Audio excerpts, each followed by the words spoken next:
finir cette émission, je vous propose de se quitter avec des belles images et notamment un focus sur un couple en or, on peut dire. Très très belle moisson pour le couple de champions Clémentine Lucine, Pierre Ballon au championnat du monde de ski nautique à Santiago au Chili, puisque Clémentine revient avec 4 médailles. Rendez-vous compte, 4 médailles de bronze en figure, en slalom, en combiné et par équipe avec une formidable équipe de France.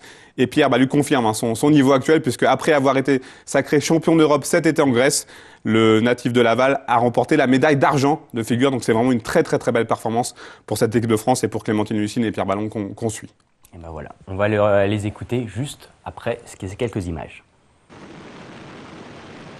Je suis super contente parce que c'est vrai que les 2 derniers mondiaux s'étaient pas super bien passés et depuis ma victoire en 2007 où j'avais vraiment fait un mondial de folie en gagnant 2 médailles d'or, je voulais vraiment essayer de refaire un beau mondial où au moins je faisais toutes mes perfs et que je skiais à 100% et c'est ce que j'ai fait ce week-end.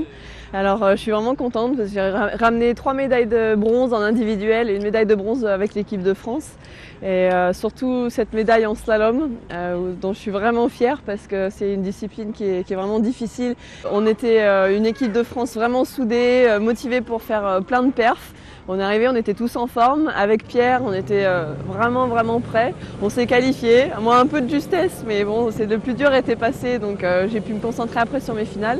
Et le samedi des finales, ça a commencé directement avec le slalom, où là j'ai fait mes meilleurs perfs. J'ai réussi à décrocher une médaille, donc du coup je suis partie dans la foulée pour les figures sur les chapeaux de roue. J'ai fait tout ce que je savais faire et j'ai fait une 2e médaille, du coup qui a enchaîné sur une 3e médaille au combiné et par équipe ensuite une médaille au combiné de bronze au combiné par équipe. Donc ça a été vraiment une super journée, un super week-end. Là cette année j'ai rempli complètement mon contrat, j'ai fait vraiment tout ce que je rêvais faire cette année niveau palmarès.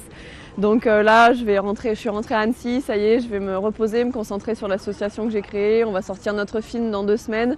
Et je vais essayer de me fixer des nouveaux objectifs pour l'année prochaine. Tout en sachant que voilà, maintenant, au jour d'aujourd'hui, toutes les médailles que je gagne encore, j'en profite et je les apprécie. Et puis si j'arrive pas à en avoir des nouvelles, j'aurais vraiment apprécié toutes celles que j'ai eues jusqu'à maintenant. C'est vraiment quelque chose de sacrément impressionnant car c'est la première fois que je fais une médaille en fait, au championnat du monde. Les 2 derniers, en fait, j'avais fini 4e et 6e. Et je savais encore que cette année, ça ne serait pas facile parce que les concurrents étaient présents. Et donc, j'ai réussi à tout mettre ensemble pour pouvoir faire de beaux parcours et monter enfin sur ce podium mondial. Les quelques dernières années, j'ai eu quelques difficultés en finale parce que j'avais fait quelques chutes et j'avais eu du mal en fait, à revenir au plus haut niveau et tenir debout en finale parce que le mental et le moral n'y étaient plus vraiment. Et donc les championnats d'Europe, ça a été un sacré déclic pour moi cette année. Et depuis ces championnats d'Europe, j'ai fait pas mal de bons résultats et ça m'a bien aidé en fait pour cette finale au mondial.